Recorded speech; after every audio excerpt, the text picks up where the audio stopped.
Okay, we're here for our latest Swampcast. It is South Carolina week, Florida playing at Columbia.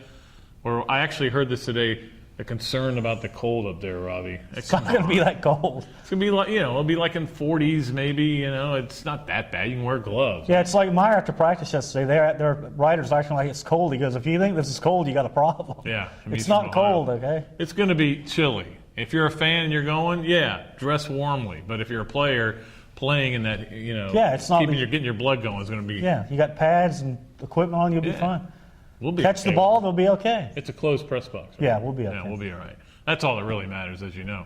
All right, so what do you think about this game, Robbie? Now, one thing I pointed out in my column this week, last two games, South Carolina, 60 first downs. So they can move the ball, and that should be a concern for Florida. Yeah, they're going to move the ball, and Blake Mitchell's starting to come on a little bit, get control of that offense.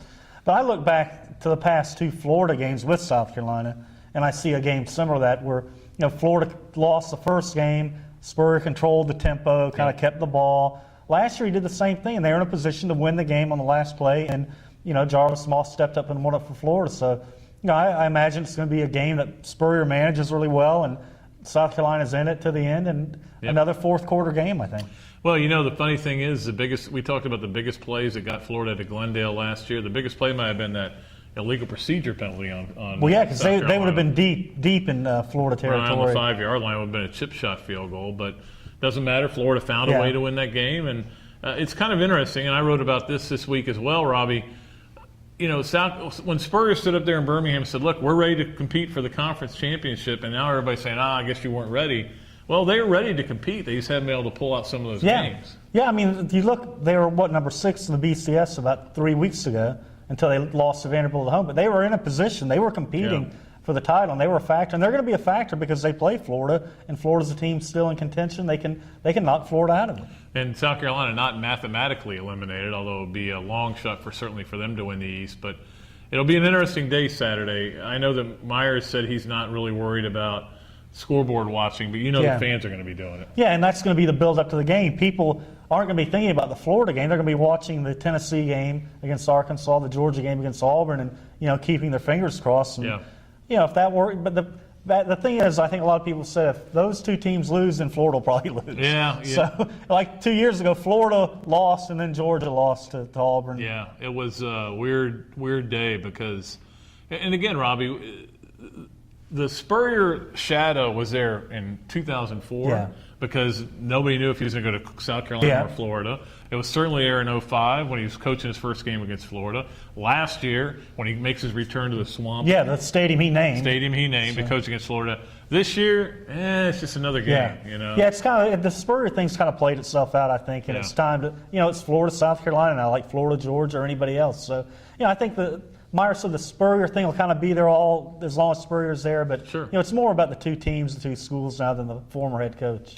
Yeah, we'll be driving up there. Not looking forward to the drive so much. No. But Columbia, I put Columbia in my top 5 of the SEC cities. It's easy to get to, and it's a nice town. It's the reason we drive, really, is, as Chris Fowler has said, the 3 most dreaded words in all of sports, Delta Atlanta connection. That's pretty much it. Yeah, by the time you fly from here to Atlanta, it's a 6-hour trip anyhow, so you might as well have a little control of your own destiny like Tennessee has. Yes, they do, and for now, it'll be interesting to see what happens there. I was talking to Jimmy Himes today from up in Knoxville, and he doesn't think they're going to win out.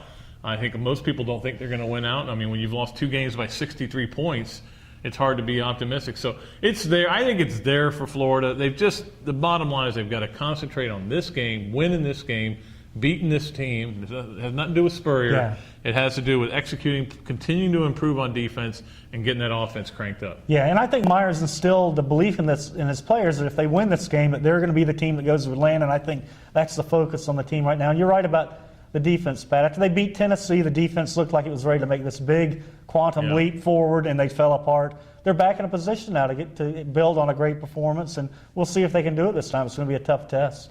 People keep asking me this question. Why didn't the coaches realize Michael Pouncey could play defense before? Yeah, I don't know. And what made somebody all of a sudden the week before Vanderbilt say, let's take Michael Pouncey and put him on defense? And they move him on Tuesday. He starts the game and makes plays on Saturday. It was phenomenal. Amazing. And we'll see if he makes a big factor, or is a big factor, in this game as well. The bottom line for Florida is I think they need to score some points. I mean, they got to get up there in the high 30s, I think, to win this game. And they can't have one of these early disaster turnovers that leads to an easy touchdown for South Carolina. 2 years ago it happened, yeah. Exactly. So they've got to kind of seize control. The one thing about it is the Carolina fans right now are a little down. Yeah. And if you can get up on them early, that enthusiasm from a night ESPN game will wane. Yeah, if they put together 2 quick scoring drives for touchdowns, it's going to be, Florida's going to be in control of everything up there, you would think. It'll be interesting. I mean, it's been crazy and wild and wacky and bizarre all year. Something weird will happen. Something weird will happen. You can count Illinois beats Ohio State Saturday. You think, it wouldn't shock me. Nothing would shock you. That's just the way it's been. The only thing that would shock me is if it was a normal Saturday. Yeah. And I don't think that's going to happen. So we'll see. And we'll be coming to you live, or not live. Is it not live? It's on Memorex, right? We'll be coming to you with our Swampcast. Whenever you want it. It'll be live for us when we're doing it, but it won't be live. You get what I'm saying. Live or not live. Williams-Brice Stadium is where I'm trying to say. Where, hopefully no lawnmowers in the background this time. No, we've been working on that, Yeah, there'll be one. You have to have one. I think it's a law that they have to mow the field immediately. The way some Florida people are thinking, maybe it'll be snow blowers on the field. That's right. I know it's going to be freezing. Could be as low as 45. But we'll probably be all bundled up for you. Yeah. We'll let you know what happened in the game. Then we're looking forward to it. It ought to be a fun game. Should be a great atmosphere. Always is one of the best atmospheres in the SEC. And it should be a fun game to watch. I hope you enjoy it if you're going, or if you're sitting on the couch watching on TV, and then you run immediately to your Gatorsports.com, click on the podcast, the webcast, to find out what we're doing. That'll do it for this Swampcast. I'm Pat Dooley. He's still Robbie Andreu. We'll see you from Columbia.